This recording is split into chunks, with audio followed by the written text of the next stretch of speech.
Magandang umaga, kumusta po? Narito po dito ang update natin para sa lagay ng ating panahon. Ngayong umaga po ng August 19, 2025. Sa ngayon ay nakalabas na sa Philippine Area of Responsibility ang Bagyong Juaning. Wala na pong anumang sama ng panahon dito po sa loob ng PAR. Ang habagat ay lumayo na rin po at easterlies na ang umiihip dyan sa silangan ng ating bansa. Pero sa susunod na mga araw bago mag-weekend, may banta ulit ng panibagong sama ng panahon na maaari na lalapit dito sa ating bansa at posible rin yan na lalakas at kung patuloy ang paglakas niyan ay tatawagin po sa local name na Bagyong Isang na banta lalo na dito sa Northern Luzon at posible rin na muli nitong palakasin ang habagat at ito naman ang pinapakita ng forecast model na ating ginagamit hanggang sa susunod na 2 linggo ay posible pa rin ang pamumuo ng mga sama ng panahon sa paligid po ng ating bansa. At sa lagay ng ating panahon, ngayong madaling araw ay maayos ang panahon sa malaking bahagi ng bansa.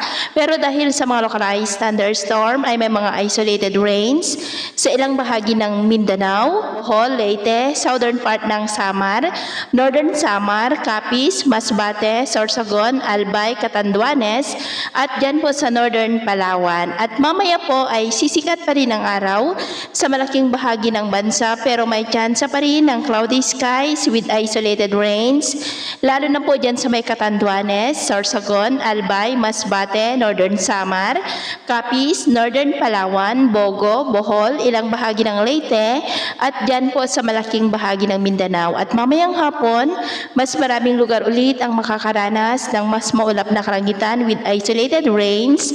Kaya kung lalabas tayo sa ating mga tahanan, ugaliin naman po natin lagi ang magdala ng kahit anong panangga natin sa init ng araw at proteksyon na rin po sa mga biglaang buhos ng ulan. At sa atin naman pong mga baybayin, wala naman po tayong nakataas na namang gale warning signals, pero iba yung pag-iingat lamang po kung papalaot tayo para po mas makaiwas sa mga sakunang pangkaragatan. So ito lang latest update natin sa araw na ito. Ako po muli si James na nagsasabing sa kahit anong pagsubok po na darating sa ating buhay, huwag na huwag po tayong mawawalan ng pag-asa. Thank you and God bless!